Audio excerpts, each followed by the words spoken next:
السلام علیکم ورحمۃ اللہ وبرکاتہ۔ حضرت ابراہیم علیہ السلام کے والد کا نام تارح اور والدہ کا نام شانی تھا۔ آپ علیہ السلام اللہ کے انبیاء علیہ السلام میں سے ایک عظیم نبی ہیں جنہیں اللہ نے خلیل اللہ کا لقب عطا فرمایا۔ سورۃ النساء میں اللہ فرماتے ہیں، ابراہیم کو اللہ نے اپنا دوست بنا لیا۔ حضرت ابراہیم علیہ السلام بابل شہر میں پیدا ہوئے۔ اس وقت بابل اور قرب و جوار کے علاقوں کا بادشاہ نمرود بن کنعان تھا، جو بڑا سرکش، جابر اور متکبر حکمران تھا۔ آپ علیہ السلام کی ولادت سے پہلے ہی نجومیوں نے نمرود بادشاہ کو یہ بتا دیا تھا کہ عنقریب ایک ایسا لڑکا پیدا ہوگا جو آپ کی حکومت کو ختم کر دے گا۔ نمرود بادشاہ نے اپنی حکومت کو بچانے کے لیے ہر پیدا ہونے والے بچے کو قتل کرنے کا حکم جاری کر دیا۔ اسی دوران اللہ نے حضرت ابراہیم علیہ السلام کو پیدا کیا۔ آپ کے والدین نے بادشاہ کے ڈر سے حضرت ابراہیم کو ایک غار میں چھپا دیا، جہاں آپ کی والدہ آپ کو دودھ پلاتی اور دیکھ بھال کرتی تھی۔ حضرت ابراہیم علیہ السلام کی قوم کے لوگ سائنس اور صنعتوں میں بہت ہوشیار اور ماہر تھے، اور اللہ کی عبادت کو چھوڑ کر ستاروں کی پوجا کرتے تھے۔ اللہ تعالیٰ کا ہر نبی فطری طور پر معصوم اور شرک سے پاک ہوا کرتا ہے، اسی لیے حضرت ابراہیم علیہ السلام بھی شرک سے پاک اور بیزار تھے۔ اللہ تعالیٰ نے بچپن ہی سے آپ کو عقل سلیم اور رشد و ہدایت سے نوازا تھا۔ اللہ عز و جل نے آسمان اور زمین کی چیزوں میں حضرت ابراہیم علیہ السلام کے لیے اپنی توحید کے دلائل کھول دیے، اور آسمان و زمین کی تخلیق اور ان میں موجود عجائب و غرائب کا مشاہدہ کروایا، اور ان پر یہ بات واضح کر دی کہ اللہ کے سوا کوئی معبود نہیں۔ اسی لیے آپ علیہ السلام نے بچپن ہی میں ستارے، چاند اور سورج کا مشاہدہ کر کے اپنے حقیقی رب کو پہچان کر اس کی عبادت کرنے کا اعلان کیا، اور اللہ کے علاوہ لوگ جس کی بھی پوجا کیا کرتے تھے ان سب سے نفرت کا اظہار کیا۔ حضرت ابراہیم علیہ السلام کو اس بات پر یقین تھا کہ اللہ ہی مردوں کو زندہ کرتے ہیں، لیکن علم الیقین یعنی یقینی علم سے عین الیقین یعنی آنکھوں کا مشاہدہ کے ثبوت کے لیے انہوں نے مردوں کے زندہ ہونے کے مشاہدے کے لیے اللہ سے درخواست کی، جسے قبول فرماتے ہوئے اللہ نے انہیں مردوں کے زندہ ہونے کا مشاہدہ کروایا۔ حضرت ابراہیم علیہ السلام نے اپنے حقیقی رب کی پہچان کرنے کے بعد جب اپنے والد کو اللہ کو چھوڑ کر بتوں کی پوجا کرتے ہوئے دیکھا تو سب سے پہلے انہیں دعوت توحید دی، اور اپنے والد کو بڑے پیار و محبت سے حق بات سمجھانے کی کوشش کی، لیکن بجائے آپ کی نصیحت قبول کرنے کے ان کے والد نے نہایت سختی کے ساتھ آپ کی دعوت توحید کو رد کر دیا، اور ساتھ ساتھ آپ کو سنسار کرنے کی دھمکی بھی دی اور جلا وطنی کی زندگی گزارنے کو کہا۔ آپ علیہ السلام نے باپ کے سخت رویے پر بھی صبر و تحمل اور ادب کا مظاہرہ کرتے ہوئے انہیں بڑا اچھا جواب دیا۔ سورہ مریم میں فرمان الہی ہے، ابراہیم نے کہا، اے ابا جان، آپ پر سلام ہو، میں اپنے رب سے آپ کے لیے بخشش کی دعا مانگتا رہوں گا، بے شک وہ مجھ پر بڑا مہربان ہے۔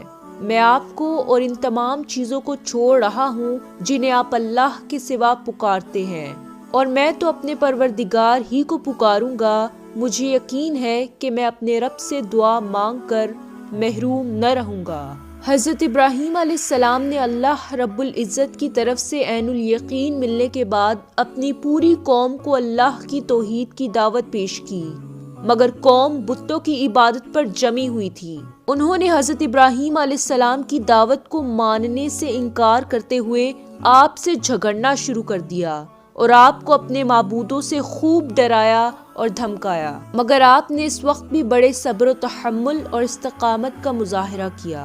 جب حضرت ابراہیم علیہ السلام کی دعوت توحید کو قوم نے ماننے سے انکار کر دیا تو آپ قوم کو توحید کا سبق سکھانے کے لیے موقع کی تلاش میں تھے۔ آخر کار قوم کا عید کا دن آیا تو آپ کو موقع مل ہی گیا، لہٰذا جب قوم اپنے معمول کے مطابق عید منانے کے لیے شہر سے باہر جانے لگی تو انہوں نے حضرت ابراہیم علیہ السلام کو بھی ساتھ چلنے کی دعوت دی۔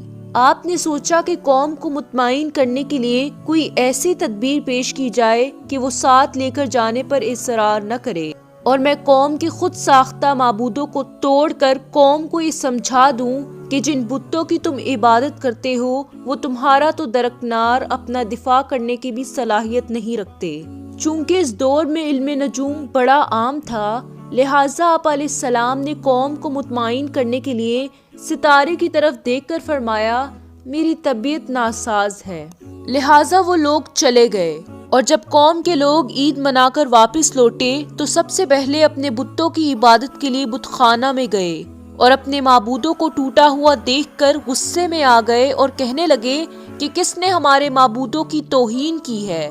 ان میں سے جن لوگوں کے سامنے حضرت ابراہیم علیہ السلام نے بتوں کے خلاف کارروائی کرنے کی قسم کھائی تھی، انہوں نے کہا کہ یہ کارروائی ابراہیم کی ہی ہو سکتی ہے، کیونکہ وہ تو ہمارے معبودوں کے دشمن ہیں۔ سورہ انبیاء میں فرمان الہی ہے، وہ کہنے لگے ہمارے معبودوں کے ساتھ یہ کس نے کیا ہے؟ ایسا شخص تو یقیناً ظالموں میں سے ہے۔ لوگوں نے کہا ہم نے ایک نوجوان کو ان کا تذکرہ کرتے ہوئے سنا تھا جسے ابراہیم کہا جاتا ہے۔ سب نے کہا اچھا، اسے پکڑ کر لوگوں کی نگاہوں کے سامنے لاؤ تاکہ سب لوگ اسے دیکھیں۔ جب ابراہیم آ گئے تو انہوں نے کہا، اے ابراہیم، کیا آپ نے ہمارے معبودوں کے ساتھ یہ حرکت کی ہے؟ آپ نے جواب دیا، بلکہ یہ کام ان کے بڑے نے کیا ہوگا، اگر یہ بول سکتے ہیں تو تم انہی سے پوچھ لو۔ وہ اپنے دلوں میں قائل ہو گئے اور دل میں کہنے لگے در حقیقت تم ہی ظالم ہو۔ پھر وہ فوراً ہی اعتراف حقیقت سے مکر گئے اور کہنے لگے، اے ابراہیم، تمہیں تو معلوم ہے کہ یہ بت بولتے نہیں ہیں۔ ابراہیم نے کہا، کیا تم اللہ کے علاوہ ایسی چیزوں کی عبادت کرتے ہو جو نہ تو تمہیں نفع پہنچا سکتی ہیں اور نہ ہی نقصان؟ افسوس ہے تم پر اور تمہارے ان معبودوں پر جن کی تم اللہ کے سوا عبادت کرتے ہو۔ کیا تم عقل سے کام نہیں لیتے؟ جب حضرت ابراہیم علیہ السلام کی قوم آپ کے پیش کردہ عقلی دلائل پر لاجواب ہو گئی تو جیسا کہ باطل پرستوں کا طریقہ کار ہوتا ہے کہ جب وہ دلائل کے سامنے بے بس ہو جاتے ہیں تو طاقت کے استعمال پر اتر آتے ہیں، اسی طرح قوم ابراہیم نے بھی کیا۔ انہوں نے آپس میں یہ طے کر لیا کہ اب ابراہیم کو خاموش کرنے کی ایک ہی صورت ہے کہ ہم انہیں بھڑکتی ہوئی آگ میں ڈال کر جلا دیں تاکہ دنیا کے لوگ ان کی بے بسی کا اپنی آنکھوں سے نظارہ کر لیں اور ہر شخص کو معلوم ہو جائے کہ جو بھی ہمارے معبودوں کی توہین کرے گا ہم اسے اسی طرح دردناک سزا دیں گے۔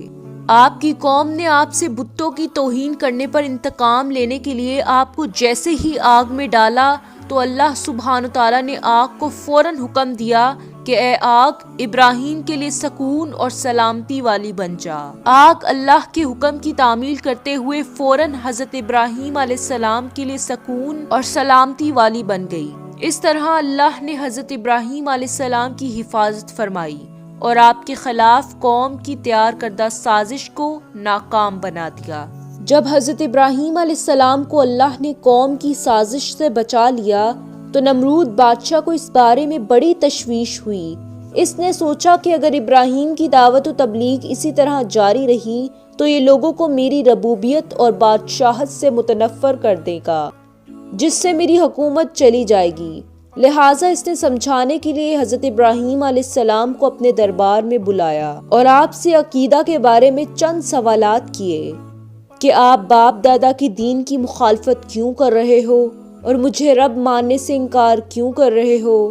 اگر میرے علاوہ آپ کا کوئی رب ہے تو اس کی پہچان کراؤ۔ آپ علیہ السلام نے نمرود کو اللہ رب العزت کی پہچان فرمائی۔ قتادہ سدی اور محمد بن اسحاق رحمۃ اللہ علیہ کو قول ہے کہ نمرود کے سامنے دو ایسے آدمیوں کو پیش کیا گیا جن کے لیے سزائے موت کا فیصلہ ہو چکا تھا۔ نمرود نے ان میں سے ایک کو قتل کرنے کا حکم دیا اور دوسرے کو معاف کر دیا۔ اس نے اس طرح یہ دھوکہ دینے کی کوشش کی کہ اس نے ایک کو موت دے دی ہے اور دوسرے کو زندگی۔ نمرود کا یہ عمل حضرت ابراہیم علیہ السلام کی دلیل کا جواب نہیں بلکہ ایک فضول عمل تھا۔ حضرت ابراہیم علیہ السلام نے یہ محسوس کیا کہ اس طرح یہ عوام کی آنکھوں میں دھول جھونک رہا ہے۔ تو آپ نے ایک اور دلیل پیش کر دی کہ میرا رب سورج کو مشرق سے نکالتا ہے۔ اگر تو اپنے آپ کو رب کہتا ہے تو اسی سورج کو مغرب سے نکال کر دکھا۔ یہ دلیل سنتے ہی نمرود لاجواب ہو گیا، کیونکہ سورج کو مغرب سے نکالنا اس کے اختیار میں نہیں تھا۔ اس دلیل سے وہ عاجز آ گیا اور اس کے پاس جواب دینے کے لیے کچھ باقی نہ رہا، لیکن پھر بھی وہ ہٹ دھرمی کا مظاہرہ کرتے ہوئے اپنی بات پر قائم رہا اور ہدایت نہ پا سکا۔ جب نمرود بادشاہ کی نافرمانیاں حد سے بڑھ گئیں تو اللہ نے اس کے پاس اپنا ایک فرشتہ بھیجا جس نے اسے اللہ پر ایمان لانے کو کہا، لیکن اس نے انکار کر دیا۔ 3 بار فرشتے نے یہی دعوت پیش کی، تینوں بار نمرود نے انکار کیا اور کہنے لگا تم اپنے لشکر لے آؤ اور میں اپنے لشکر لے آتا ہوں۔ چنانچہ دوسرے دن نمرود نے سورج طلوع ہونے کے وقت اپنی فوجوں کو جمع کر لیا۔ اللہ تعالیٰ نے بڑی تعداد میں مچھروں کو بھیج دیا جنہوں نے نمرود کے فوجیوں کو اس طرح کاٹا کہ ان کے جسم میں صرف ہڈیاں رہ گئیں۔ ایک مچھر نمرود بادشاہ کی ناک میں بھی گھس گیا جو اسے بار بار کاٹتا تھا۔ اللہ نے اس مچھر کے ذریعے اسے کافی عرصے تک عذاب میں مبتلا رکھا۔ جب اس کے سر پر کچھ مارا جاتا تو بادشاہ کو کچھ سکون ملتا، جب مارنا چھوڑ دیا جاتا تو مچھر پھر کاٹنے لگتا۔ آخر کار وہ اللہ کے حکم سے اسی مچھر کے کاٹنے سے ہلاک ہو گیا۔